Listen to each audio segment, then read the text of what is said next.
baik. Eh, Kang Icang, nah ini banyak bertebaran selain kampanye di di dunia kita juga ada di media sosial juga. Bagaimana pemantauan dari tim JRDP di 4 lokasi di Banten itu? Ya, pemirsa Sultan TV, kalau bicara tahapan kampanye memang belum ya. Iya. Cuma memang para bakal calon ini mengemasnya dengan kalimat sosialisasi, gitu kan ya. Terutama lagi buat para petahana.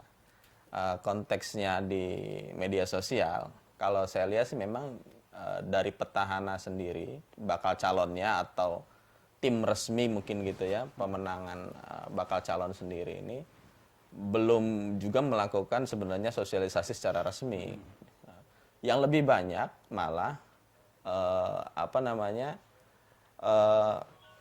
media sosial itu diisi oleh buzzer-buzzer ataupun para pendukung mungkin gitu ya. Bahkan catatan terbaru kami melihat banyak akun tanpa pemilik sebenarnya yang beredar mensosialisasikan atau berbicara soal pilkada ini.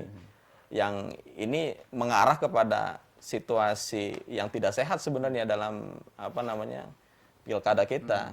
Karena saling hujat, saling menjelekan satu sama lain. Dan itu bukan muncul sebenarnya, memang bukan muncul dari tim pasangan calon, tapi lebih muncul kepada dari para pendukung maupun buzzer-buzzer yang mungkin sudah diciptakan oleh mereka ya untuk memunculkan opini-opini terkait calonnya maupun menggoreng calon lainnya gitu.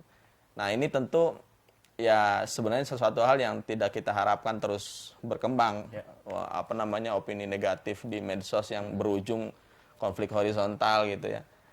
Baiknya memang para bakal calon ini khususnya terutama petahana jalankan saja kinerjanya secara baik. Kan kalau petahana itu kalau tidak populer salah kan gitu ya. Petahana itu kalau tidak terkenal salah sebenarnya, karena dia sudah bekerja, sudah menjalankan program pemerintahannya sekian tahun. Jadi sebenarnya dengan menjalankan program dan kegiatan kepemerintahan saja mereka sudah pasti bisa bersosialisasi dengan masyarakat. Cuma ya jangan sampai lah memang ada di media sosial pihak petahana maupun penantang misalkan berlebihan para pendukungnya sehingga membuat situasi yang enggak positif gitu. Nah, selain itu juga bahwasanya kampanye bukan hanya sekedar baliho terus atau ajakan-ajakan lain. Nah, yang kita sempat viral ya, Kang ya, kampanye dalam bentuk bansos. Nah, ini sering terjadi kan. Kita tidak menafikan itu. Ini pernah terjadi juga di beberapa daerah yang mengklaim bahwa apalagi lagi Covid seperti ini kan, mengklaim bahwa itu bantuan dari bisa katakan dari petahana. Bagaimana komentar Kang Dede soal penyalahgunaan seperti itu? Di Banten sudah adakah kasusnya? Kalau tadi disampaikan oleh Kang Ican ya bahwa yang menarik, yang ramai di pilkada itu bukan sekadar para calon, tapi juga adalah pendukungnya. Itu sebenarnya suatu hal yang terkait, tetapi ini dua hal yang terpisah nantinya. Perlu pemahaman bersama, kesadaran bersama. Baik kandidat maupun para pendukungnya itu. Nanti kita bisa lihat satu-satu. Nah, terkait dengan bantuan sosial atau terkait dengan petahana, sebenarnya ada hal-hal yang memang tidak boleh dilakukan oleh petahana karena dia memiliki keistimewaan dibandingkan dengan kandidat lain terkait dengan sumber daya dan jabatan yang dia emban. Ada beberapa rambu-rambu yang diatur dalam undang-undang. Khususnya dalam pasal 70 maupun pasal 71 di Undang-Undang 10 2016 dan termasuk yang di Perpu yang sekarang walaupun kan itu tidak diubah. Yang pertama itu misalnya rambu-rambunya itu dia dalam kampanye tidak boleh melibatkan ASN, kepala desa, TNI Polri dan seterusnya. Nah, ini larangan terkait dengan kampanye khusus untuk yang punya resource ke arah itu kan petahana. Ini walaupun sebenarnya siapa saja kandidat bisa aja melibatkan itu dalam kampanye. Apalagi kan kalau ASN kan juga mempunyai hak pilih, dia bisa mendukung siapa saja gitu. Yang tidak boleh itu kan mengekspresikan pilihannya dia karena sebagai ASN yang harus netral. Tapi di dalam kampanye itu satu yang jadi rambu-rambu itu tidak bisa melibatkan ASN karena bagaimanapun juga terutama kepala daerah itu kan sebagai pejabat pembina kepegawaian di daerah masing-masing punya akses langsung kepada ASN, ya, kepada pejabat-pejabat yang ada di pemerintah daerah. Kemudian yang kedua itu juga adalah tidak boleh dia melakukan rotasi jabatan, terhitung dia 6 bulan sebelum penetapan. Ini kan terkait dengan apakah dia nantinya itu punya mutasi, rotasi jabatan di lingkungannya. Itu kan boleh rotasi, boleh mutasi selama itu ada izin dari menteri. Nah, itu juga kita yang rambu-rambunya seperti itu. Yang kita juga telusuri kalau ada mutasi, kita cek kemudian. Yang ketiga juga adalah terkait dengan kebijakan yang tidak boleh menguntungkan atau merugikan calon, termasuk masalah bantuan sosial dan yang lainnya. Nah, ini setidaknya 3 rambu-rambu ini yang memang rawan untuk petahana. Namun demikian kita akan mengetahui nantinya itu adalah penanganan akan dampaknya juga akan kita bisa lihat nanti setelah ada penetapan calon. Memang kendalanya sampai saat ini, misalnya untuk bantuan sosial, kalau di aturan itu tidak boleh ada foto dari pejabat daerahnya. Ya. Jadi itu sebagaimana diimbau oleh Mendagri. Tetapi kalau surat edarannya sampai saat ini itu belum ada juga begitu. Tetapi nanti menurut saya karena masalah kebijakan yang menguntungkan atau merugikan pasangan calon sebagaimana dimuat di pasal 71 itu akibatnya sebenarnya yang nanti yang paling tinggi itu adalah bisa pembatalan calon. Tapi nanti kita lihat proses-proses seperti ini nanti ada prosesnya itu seseorang atau sebuah pasangan itu sudah menjadi calon, menjadi pasangannya nanti begitu. Kemudian yang terakhir memang diskusi ini menjadi menarik karena kalau di Banten dari 4 kabupaten kota yang ada yang pilkada, 4 daerah itu semuanya ada pasangan, semuanya ada petahana. Betul. Baik yang melanjutkan untuk kepala dan wakil kepala daerah maupun wakil kepala daerah yang kemudian naik menjadi calon atau mau mendaftar gitulah, karena belum mendaftar mau mendaftar sebagai kepala daerah. Itu memang menarik. Oleh karena itu partisipasi dari masyarakat memang sangat dibutuhkan. Betul. Demikian. Nah, Kang Ican, bagaimana komentar Anda di lapangan dari tim JRDP ini untuk pemantauan bagaimana terkait ya seperti yang saya katakan tadi Bansos, banyak bansos peluang.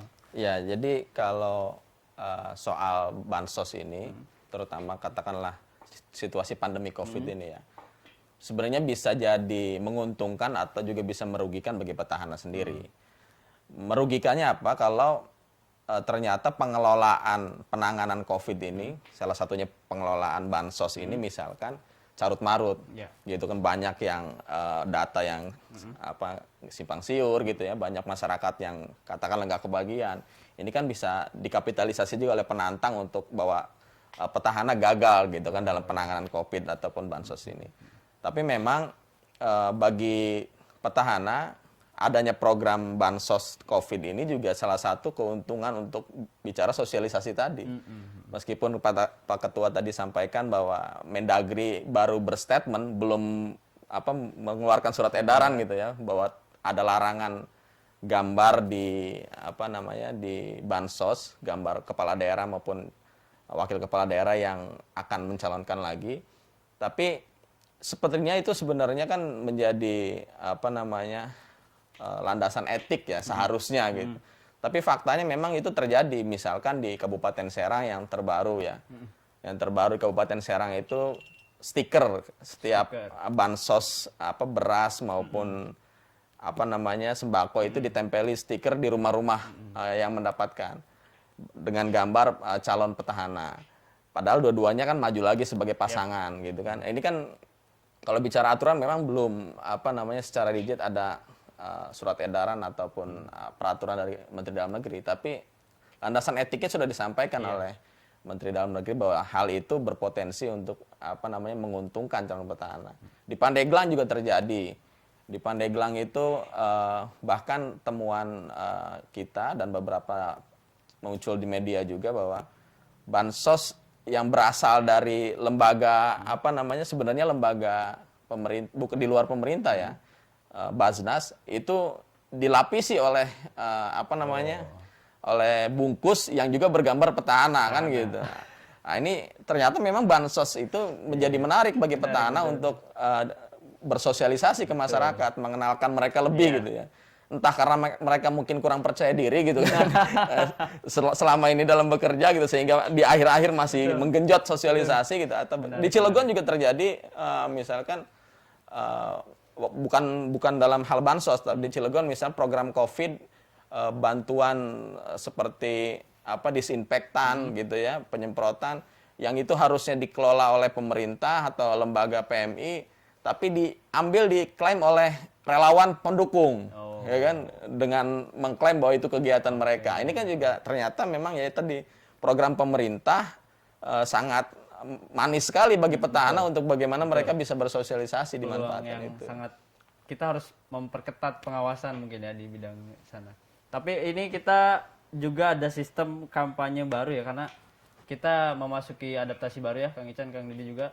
Mungkin kampanye akan berbeda nih pengemasannya. KPU juga katanya sedang menyusun PKPU nomor 6 tahun 2020 tentang menyesuaikan kampanye di era adaptasi baru. Kemungkinan nggak sih kita pilkada online? Gimana, Kang Didi? Kalau pilkada online siap nggak kita? Enggak, saya yang ini dulu ya. Kalau saya menanggapi yang sebelumnya juga, secara prinsip memang saya sebagai pribadi pun Bawaslu, ya undang-undang mengatur sebenarnya calon itu tidak boleh menggunakan, memanfaatkan atau mendompleng program yang dibiayai oleh pemerintah. Jadi setiap program sosial, bantuan sosial ataupun kebijakan-kebijakan lain itu tidak boleh didompleng untuk untuk calon. Nah, itu nanti kita awasi persoalan itu. Ya sebenarnya tidak program-program termasuk semacam pemberdayaan seperti PKH dan yang lainnya. Itu yang karena yang membiayai itu tidak terafiliasi kepada kepentingan politik. Itu ada murni untuk rakyat. Itu yang tidak boleh dimanfaatkan digunakan oleh calon, oleh siapapun begitu. Kemudian kalau masalah pertanyaan yang berikut, yang masalah kampanye online. Kampanye online sebenarnya kalau masalah kampanyenya, kalau masalah kampanye memang diarahkan diperbesar untuk online karena kita protokol COVID. Karena jangan sampai juga pilkada ini menjadi klaster baru penyebaran COVID. Itu yang harus kita hindari. Oleh karena itu aturan-aturan terhadap itu lebih diperbesar di online. Kalau dulu online juga masuk juga. Cuman sekarang itu masuk ke dalam hal-hal yang terkait COVID, termasuk terkait dengan masalah berkas. Kemudian juga masalah kampanye, karena pertemuan-pertemuan misalnya diatur hanya setengah dari setengah daripada kapasitas pertemuan. Nah, saya pikir bisa dilanjutkan kemudian kalau yang masalah di online. Kalau pilkada online kita bicaranya nanti sistemnya lebih besar lagi karena itu terkait dengan peraturan perundangan. Oh, tapi sampai saat ini belum disusun juga ya di Bawaslu juga untuk tim pengawasannya bagaimana di sistem online itu? Kalau ada, kita mempunyai, karena KPU juga mempunyai sistem PKPU terkait dengan penyelenggaraan pilkada di masa pandemik ini. Kita juga di Bawaslu juga ada, cuman memang secara spesifik untuk pertahapan belum itu masih di KPU misalnya masih ini masalah pencalonan, dana kampanye, kemudian juga kampanyenya sendiri. Nah, itu masih dalam proses revisi begitu. Nah, Kang Ican, ini bagaimana persiapan tim pemantau dari JRDP ini soal pengawasan di internet? Tapi jangan dijawab dulu, Kang Ican ya. Kita minum dulu. Nah, untuk pemirsa dulu Sultan, jangan kemana-mana. Kita akan kembali lagi di Bincang Hari ini.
Terima kasih pemirsa Dulur Sultan, masih di Bincang hari ini bersama saya Agus Maulana dan Kang Didi serta Kang Ican yang membahas soal pilkada serentak ini ya.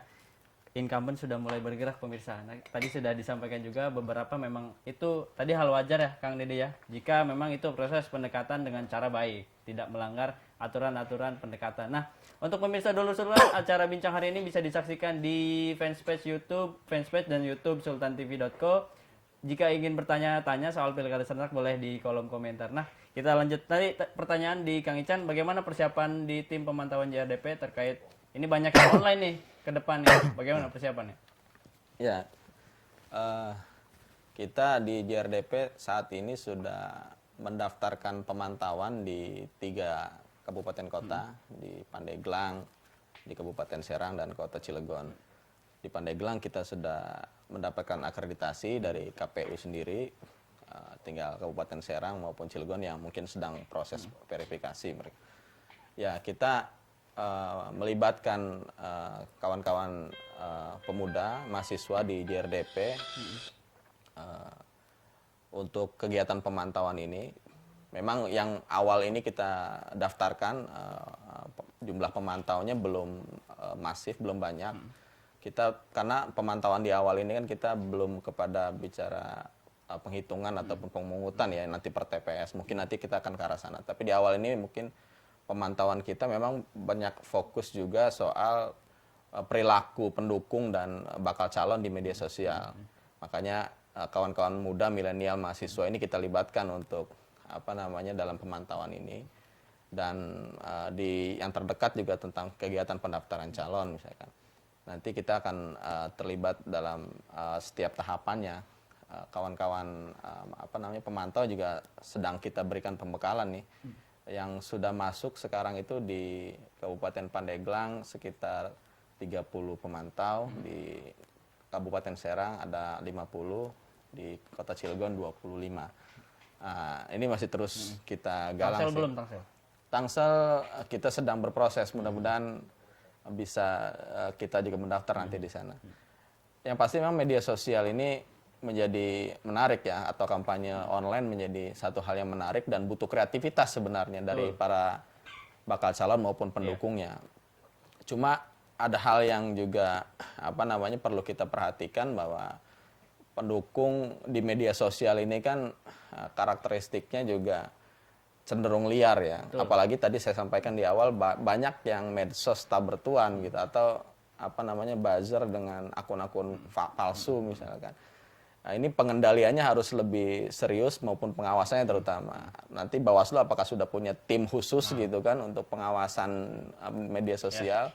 Kalau yang saya tahu baru Polda sudah ada tim cyber gitu ya. Untuk itu pun juga bagaimana membidik ataupun mengawasi soal potensi adanya SARA gitu ya, pencemaran nama baik segala macam. Hoax dan lain-lain. Hoax dan lain. Ya, nah, ini perlu jadi perhatian serius ke depan pastinya, bukan hanya dari Bawaslu tapi juga harus dari para bakal calon nih, mengingatkan para pendukungnya, termasuk partai politik harus bertanggung jawab gitu kan, karena pengusung utama kan mereka. Bagaimana mengingatkan para pendukung untuk berkampanye di media sosial yang tertib gitu kan, yang tidak saling memfitnah gitu kan. Kalau black campaign sebenarnya masih boleh-boleh aja gitu, ketika data dan faktanya ada gitu sebenarnya. Nah, hanya berlebihan dengan narasi-narasi kebencian itu yang kadang juga akhirnya merepotkan gitu kan. Negatif campaign, black itu nggak boleh. Ya seperti itulah. Bagaimana komentar dari Bawaslu? Apakah sudah ada persiapan dari tadi yang ditanyakan kayak gitu? Ya, saya tadi kembali lagi masalah pilkada online. Kalau pilkada online dalam pengertian pilkada pakai e-voting ya, elektronik, sampai saat ini kita masih belum bisa karena itu masalah regulasi. Dan juga ada yang menarik di banyak negara, justru yang menerapkan e-voting juga banyak kembali juga ke manual gitu. Iya, Ini karena terkait dengan isu-isu hacker dan seterusnya, itu pasti akan lebih ramai lagi begitu. Yang memang mendesak itu memang e-counting ataupun rekap ya, yang bisa secara online itu segera dipangkas supaya bisa lebih cepat. Tapi kan sistem kita memang kita pilkadanya itu kan pemilunya berbeda lah dengan setiap negara mempunyai karakteristik tersendiri. Kalau mengapa kita lama, karena juga kita penetapannya prediksi pemilu itu sistemnya berbeda. Tapi kalau untuk pilkada sebenarnya bisa lebih cepat karena kan hanya melihat yang satu aja, yang ranking yang paling tinggi itu yang meraih kemenangan. Tapi kan memang harus akumulasi secara daerah itu sebagai dapil, sebagai daerah pemilihan utamanya. Kemudian terkait dengan masalah sosialisasi ataupun kampanye di medsos, ini perlu kesadaran, betul, kesadaran dari peserta pemilu, baik partai politik pengusungnya maupun kandidatnya dan juga tim kampanyenya atau para simpatisannya. Tidak semua peraturan pelanggaran yang dilakukan oleh tim kampanye di media sosial itu bisa bisa dikenakan pasal-pasal pilkada. Memang betul tidak semuanya. Karena nanti juga ada terkait dia calon, kemudian partai pendukung, tim kampanye, kemudian juga dia nanti ada afiliasi kepada kandidat, dan juga nanti ada akun-akun yang didaftarkan. Nah, terkait akun-akun yang tidak didaftarkan justru itu yang lebih liar, dan juga akun-akun anonim misalnya. Nah, itu memang nanti bisa dilakukan. Jadi kita juga Bawaslu dari pilkada maupun pemilu biasa nanti membuat tim juga pemantauan, walaupun nanti sangat berharapan juga dari masyarakat, dari para pemantau, baik yang resmi lembaga mendaftar ataupun masyarakat yang pemilih, gitu, bukan badan hukum sebagai pemantau resmi.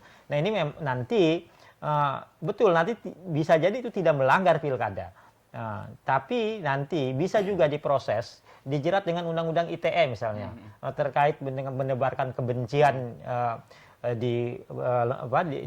melalui media elektronik dan seterusnya. Dan itu dari pemilu ke pemilu maupun pilkada kita banyak memproses itu. Di luar itu ada juga, walaupun bukan ujaran kebencian, walaupun bukan hoax, tetapi yang memposting itu ASN misalnya, kepala desa misalnya, itu yang diatur dalam undang-undang lain yang memang harus netral. Itu kena juga kita proses banyak. ASN berseragam maupun tidak berseragam, karena dia mudah ditelusuri.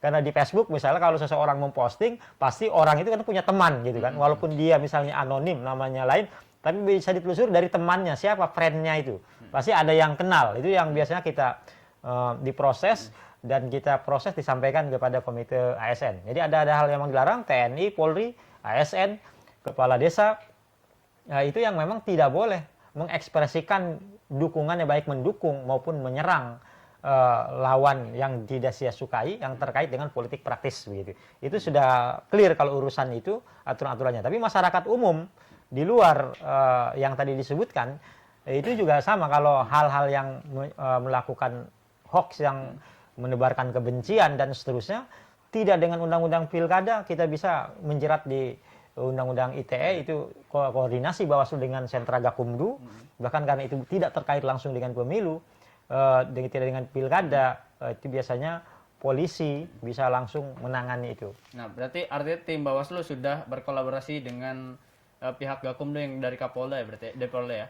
Ada karena gini, penanganan di Bawaslu. Bawaslu itu lembaga kita pintu penanganan semua jenis pelanggaran, termasuk di dalamnya adalah pidana.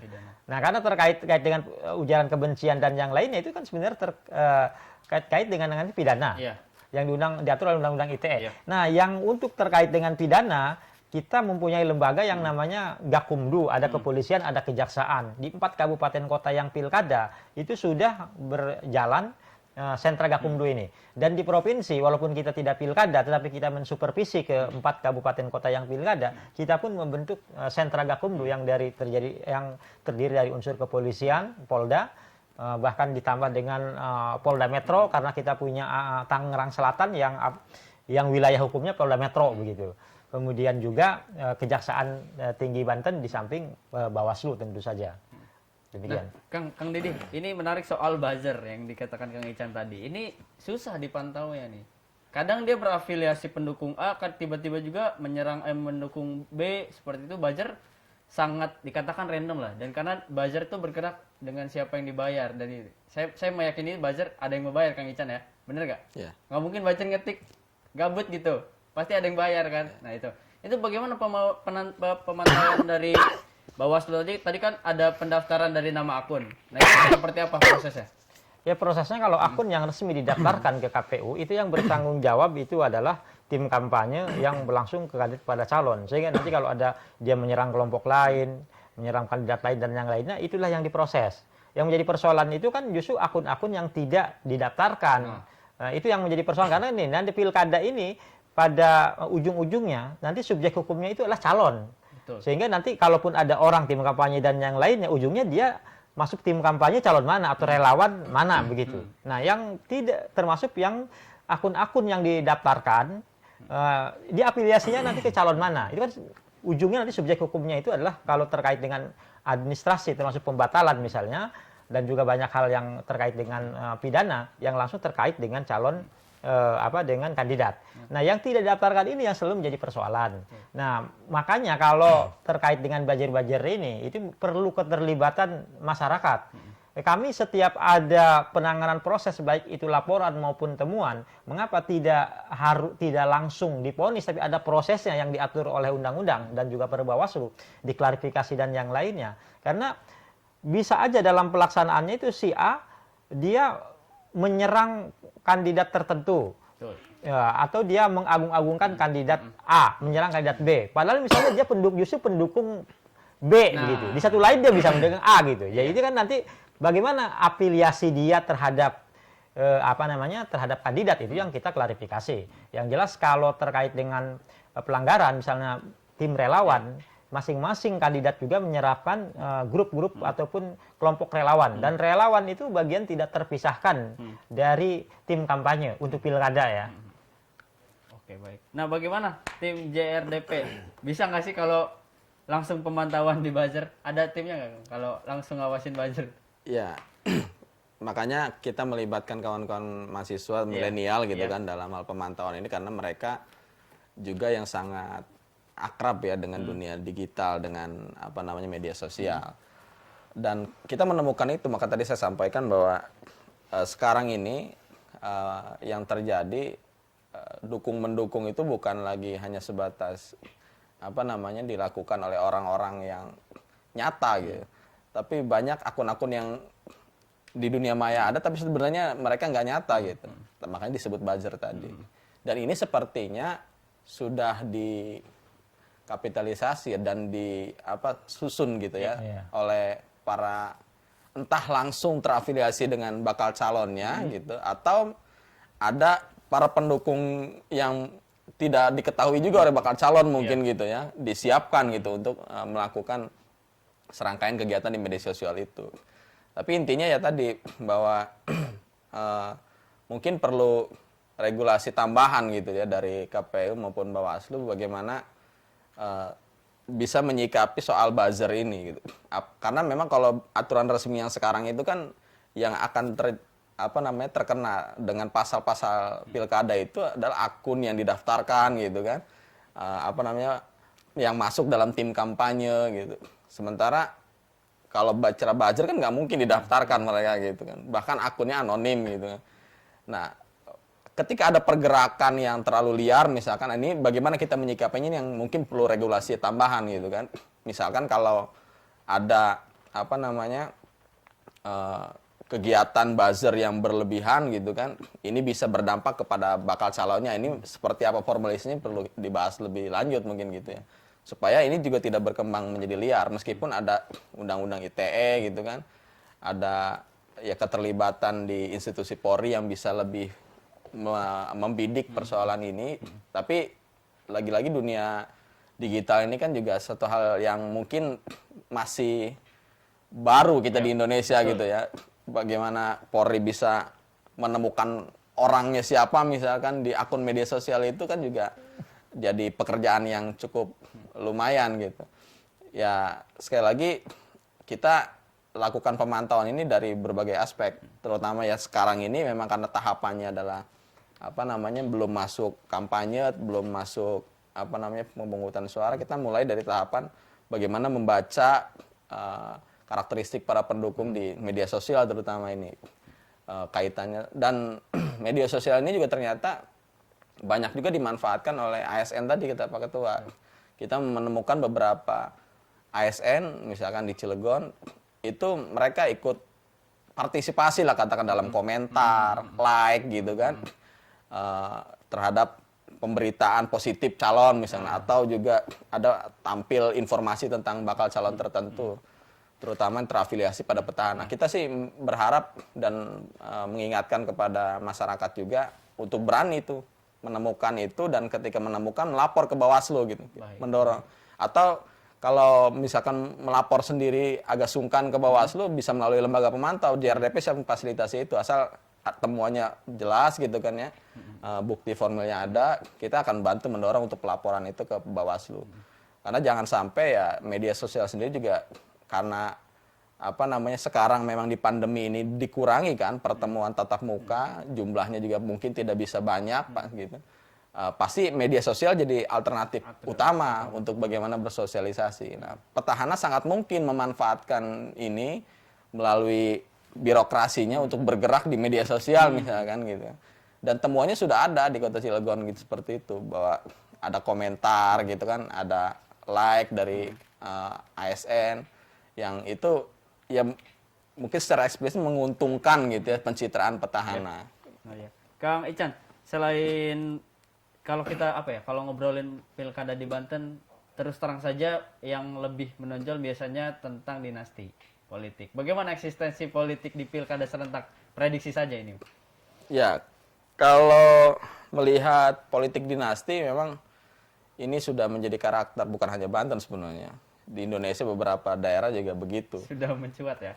Ya bahkan pemimpin negara sekarang juga lagi disorot soal ya, politik dinasti mereka gitu ya. Tapi kalau melihat petahana di Banten saat ini yang berkaitan dengan politik dinasti, sepertinya juga sedang terancam. Sedang terancam ya. Kalau saya melihat, kawan-kawan melihat bahwa petahana saat ini yang bertarung di 4 pilkada ini secara potensinya juga tidak spesial banget untuk bisa menang.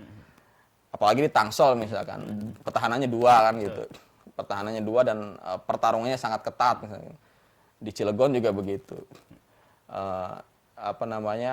Tokoh-tokoh yang muncul juga tokoh-tokoh yang memang beririsan dengan masa lalu petahana, sehingga bisa menggerogoti juga potensi suara dari petahana. Kita nggak bisa membantah dan bisa menolak ya, meskipun pernah diajukan ke MK kan soal politik dinasti ini, tapi kan MK tidak menerima gitu. Jadi ya yang bisa kita sampaikan pesan moralnya bahwa memang demokrasi kalau mau sehat ya masyarakat juga perlu melihat rekam jejak, termasuk bagaimana keluarganya ketika memimpin. Kalau prestasinya ternyata nggak ada, misalkan Kota Cilegon kan 2 kali prestasinya masuk penjara, ayah anak gitu misalkan. Sekarang kakaknya mau mencalonkan diri lagi, ya dengan prestasi yang kemarin kalau bisa disebut prestasi gitu ya, masa ya politik dinasti yang sekarang mau didukung lagi misalkan oleh masyarakat, ini kan juga catatan yang serius. Jadi ya kita tidak bisa lagi bersembunyi dalam hal citra ya sekarang, karena memang sekarang dunianya sudah terbuka, transparan melalui media sosial segala macam. Masyarakat harus melek bagaimana menghukumi politik dinasti itu ya dengan pilkada sekarang misalkan dengan pilihan kita kemana itu kan gitu. Oke, baik. Nah, ini soal bicara demokrasi, saya rasa pemilu merupakan alternatif utama yang merupakan demokrasi yang langsung dirasakan oleh masyarakat. Bagaimana kesiapan masyarakat di lapangan, Kang Ican? untuk persiapan Pilkada serentak ini? Tapi jangan dijawab dulu karena kita akan kembali lagi di Bincang hari ini.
Sultan TV masih bersama saya di Bincang hari ini bersama Kang Didih juga Kang Ican. Tadi lanjut Kang Ican, bagaimana persiapan masyarakat nih?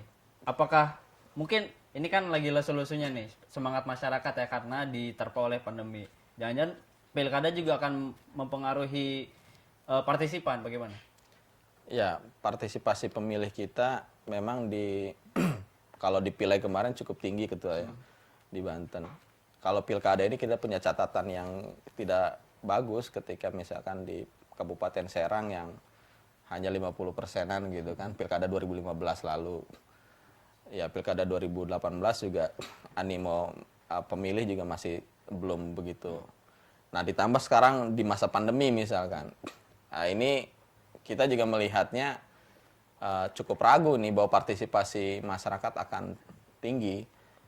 Apalagi beberapa temuan kemarin, misalkan dalam proses coklit data pemilih, gitu. Banyak masyarakat yang protes, nggak mau dicoklit karena ya bansos aja nggak didata, sekarang dengan pemilu didata. Ada juga temuan kita, RT itu nggak mau jadi petugas coklit, karena takut diserang masyarakat.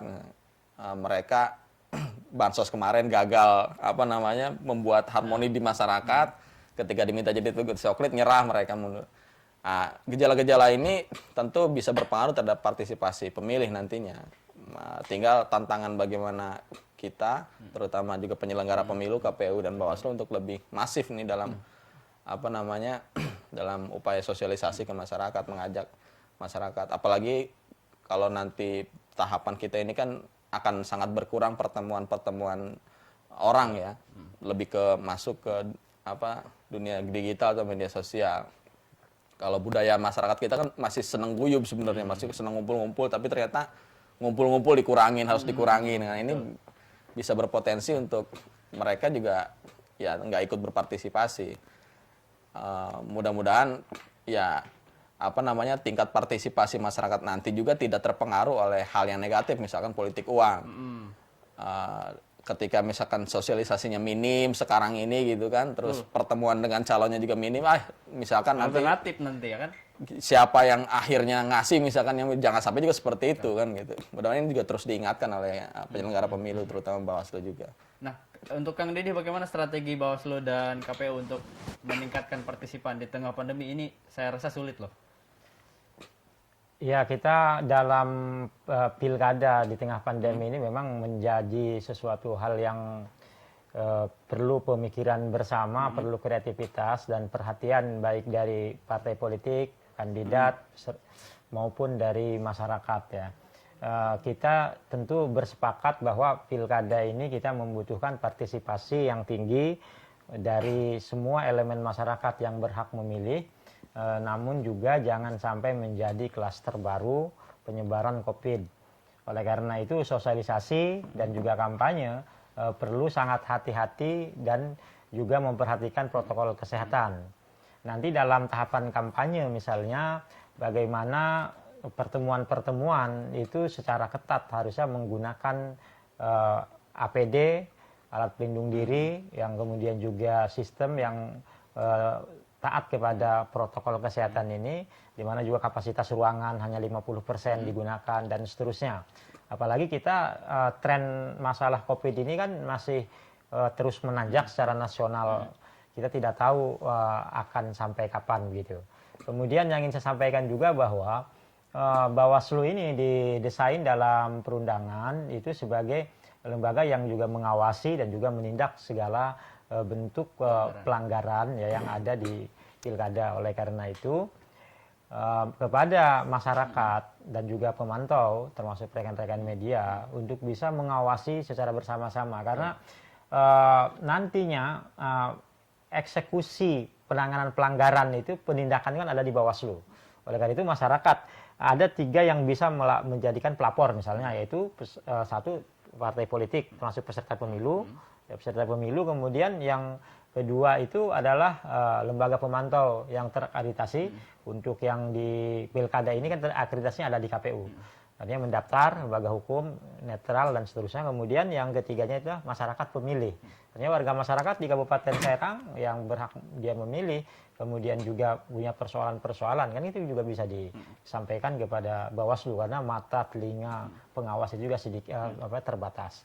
Kemudian terkait dengan masalah di media sosial, itu juga disampaikan nanti hal-hal yang terkait masalah hoax dan yang lainnya, walaupun tidak bisa ditindak dengan peraturan dengan undang-undang pilkada, tetapi masih ada undang-undang yang lain. Dan yang pasti masyarakat diminta ini untuk bagaimana kita belajar media sosial itu supaya tidak menimbulkan disharmoni clash horizontal antar masyarakat. Kita bercermin dari bagaimana pilpres misalnya yang residunya itu kakarennya lah begitu. Setelah selesai hajatan juga masih muncul kakaren, masih muncul pengelompokan itu jangan sampai terjadi di pilkada. Kalau saya sampaikan, kalau hal-hal yang bersifat fakta, negatif campaign itu masih dibolehkan. Kalau black campaign yang sudah membelokkan bohongan, data-data dari masyarakat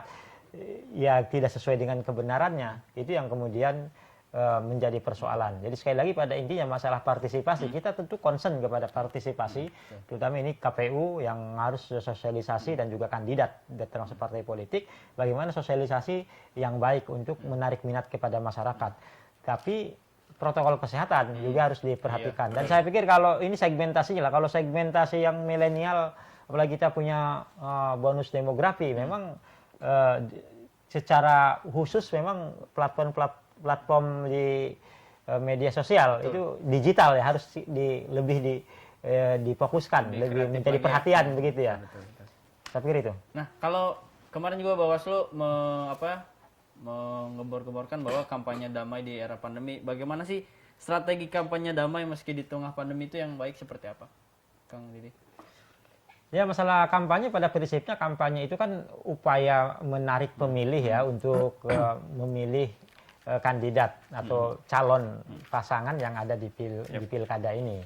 Jadi kita yang masalah dua makna di masa pandemi ini. Pertama, kampanye damai tentu yang pertama itu kegiatan-kegiatan tidak menimbulkan disharmoni, hanya dengan menyampaikan ajakan-ajakan, kemudian tidak melakukan penyerangan yang berbentuk black campaign, apalagi isu-isu yang menyesatkan, yang ujung-ujungnya menimbulkan ketidakharmonisan di masyarakat pemilih. Kemudian yang kedua, damai dari masa pandemi ini juga bermakna bahwa aktivitas kita jangan sampai menimbulkan kegiatan-kegiatan yang dilakukan di kampanye ini justru menimbulkan klaster-klaster baru di bidang penyebaran wabah ini. Oleh karena itu dua hal inilah yang satu taat kepada peraturan yang ada untuk berkampanye, baik dari segi waktu kemudian juga kontennya itu harus sesuai dengan apa yang telah digariskan di peraturan, dalam hal ini undang-undang, kemudian juga peraturan KPU. Dan yang kedua juga adalah keseimbangan dengan ketaatan masyarakat terhadap protokol kesehatan. Nah, ya meskipun kita akan lebih banyak di online, tentu kita waspadai di potensi pelanggaran di money politik ya. hoax dan lain-lain. Bagaimana komentar Kang Ican potensi pelanggaran di money politik, terus black campaign dan lain-lain? Ya, potensi pelanggaran yang paling besar terutama itu kan bisa dilakukan paling oleh petahana paling besar. Karena dia pasti yang pertama sumber modal ini sangat besar gitu kan. Yang kedua, dia punya jajaran birokrat, punya ASN, kepala desa misalkan, yang itu bisa dimobilisasi untuk kepentingannya. Yang ketiga juga bagaimana mereka punya program-program. Nah, kelihatannya dari perjalanan yang sekarang masih disebut sosialisasi ini, kelihatannya potensi itu sangat besar terjadi. Betul. Karena beberapa kasus sudah muncul gitu ya. Beberapa pendukung calon sudah juga melaporkan kepada Bawaslu temuan-temuannya. Nah, ini harus benar-benar memang kita antisipasi secara serius. Petahana ini kan juga yang paling kuat resource modalnya gitu kan. Potensi politik uang bisa jadi alternatif mungkin bagi para bakal calon gitu ya untuk meningkatkan partisipasi pemilih atau menggait para pemilihnya. Dan ini budaya yang sudah menjadi sudah menjadi perhatian dan perlu disikapi secara serius gitu oleh penyelenggara pemilu maupun bagi pegiat demokrasi, bahwa ternyata demokrasi kita sudah seperti ini. Ya butuh keseriusan lah bagaimana kita menyikapi budaya yang buruk ini.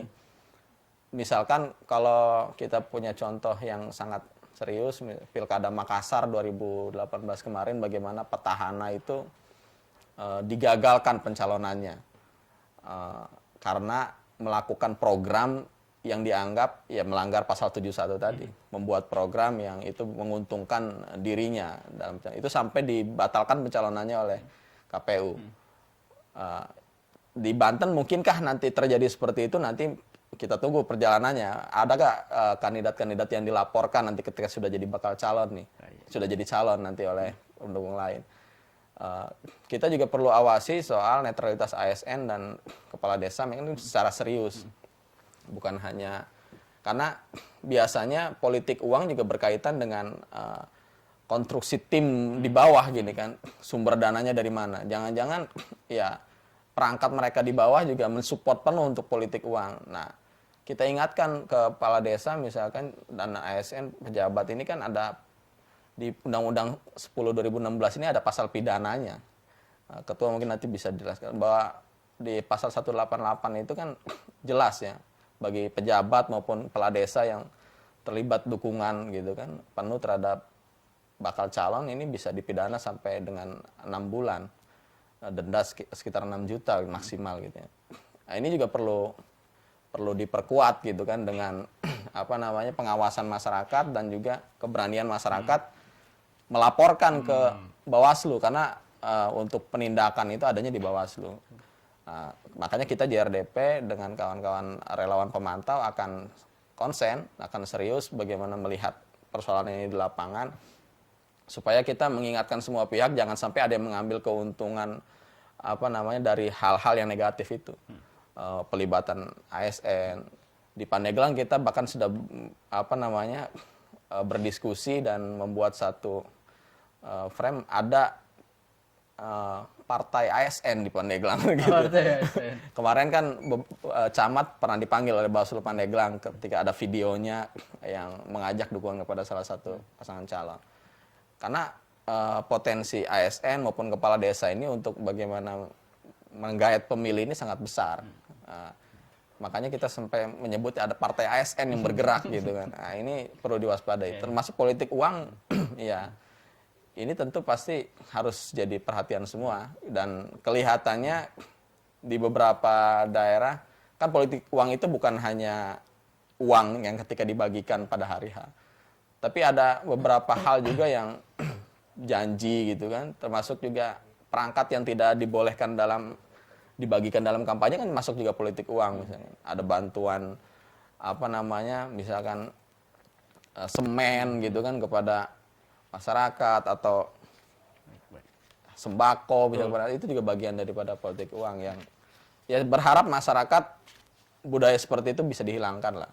Tidak lagi berpikir bahwa demokrasi ini soal untung rugi gitu. Nah, iya. Tapi bagaimana kita Membangun. membangun ke depan supaya lebih baik lagi. Ya, betul.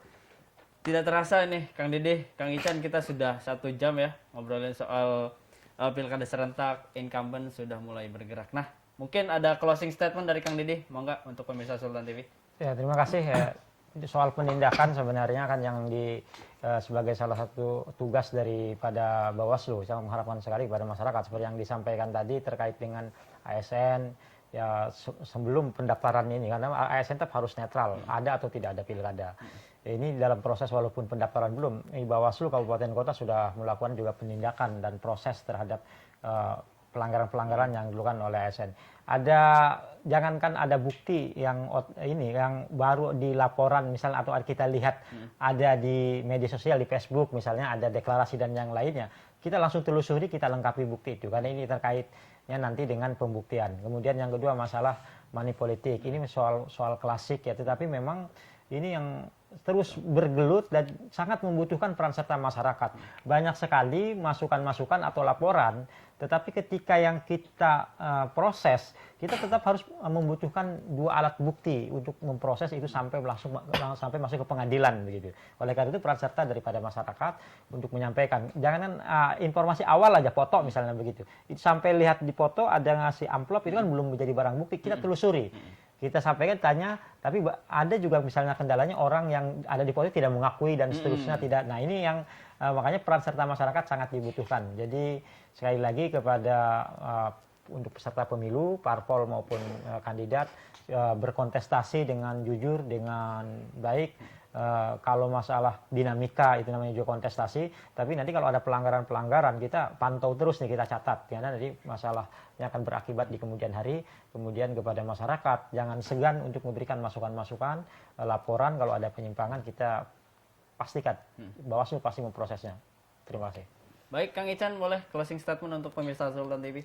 Ya, pemirsa Sultan TV, Pilkada 2020 ini ya, jadi momentum untuk kita melakukan perbaikan dalam hal demokrasi di daerah kita terutama. Jadi ini harus dimanfaatkan dengan baik, dengan partisipasi pemilih yang bagus, dan bonus demografi ini sepertinya sudah sangat besar ini. Pemilih milenial atau pemilih pemula, pemilih muda juga jumlahnya saya rasa sangat signifikan.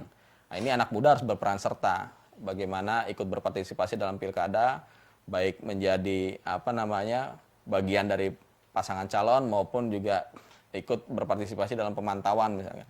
Kita di RDP terbuka untuk kita bareng-bareng melakukan kegiatan pemantauan, kita beri support kepada Bawaslu maupun KPU untuk melakukan penegakan aturan, menjalankan aturan dengan baik, sambil juga kita mengingatkan kepada para bakal calon, para pendukungnya untuk bagaimana menjalankan aturan dengan baik, jangan sampai memanfaatkan tadi program-program pemerintah untuk kepentingan petahana, memanfaatkan ASN untuk kepentingannya, karena ada sanksi yang juga selain sanksi pidana dalam undang-undang, sebenarnya yang lebih besar kan sanksi moral, kan gitu ya, sanksi moral, etika ini yang dilanggar, ini jangan sampai juga ini diabaikan oleh para calon pemimpin kita.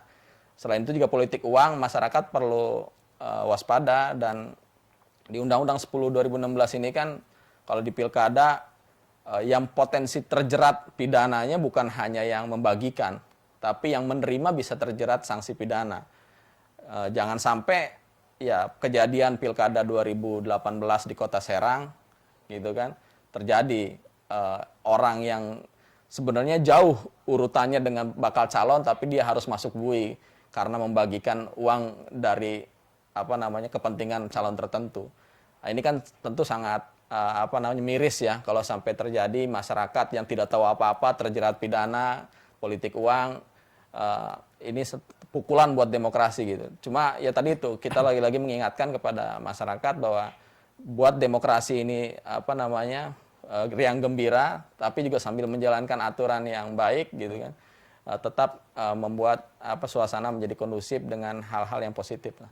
Itu saja mungkin. Baik, terima kasih Kang Ican, makasih juga Kang Didi telah hadir di bincang hari ini. Nah, pemirsa Sultan TV, Itu dia pembahasan kita di pagi hari ini terkait pilkada serentak, incumbent sudah mulai bergerak. Nah, sebelum pamit saya ingin mengingatkan kembali bahwa acara ini bisa disaksikan di YouTube channel sultantv.co dan fanspage sultantv.co. Kang, kita semua pamit ya.